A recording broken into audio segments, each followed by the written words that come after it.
Mit navn er Anders Nissen, og jeg optræder under navnet Tryllenissen, og det har jeg gjort i rigtig mange år efterhånden.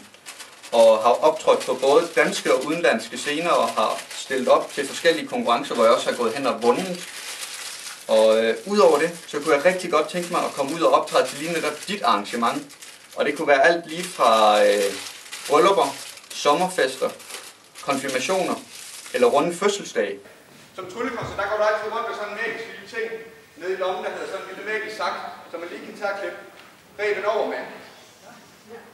Nogle gange så er der altså viser med de her små alkoholtest.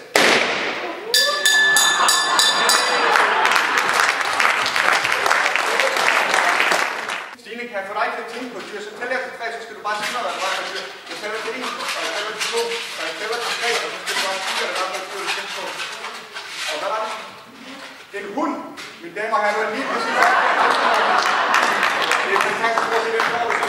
Ja, og det var ikke en klør komme. Nå, det er lige nej.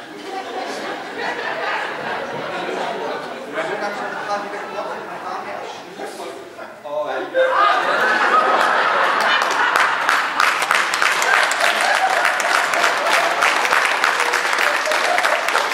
Og det kan også være til messer, kongresser, eller hvilket arrangement, hvor du bare godt kunne tænke dig at give dine gæster en rigtig god oplevelse. Og det kan man selvfølgelig gøre på mange måder. Men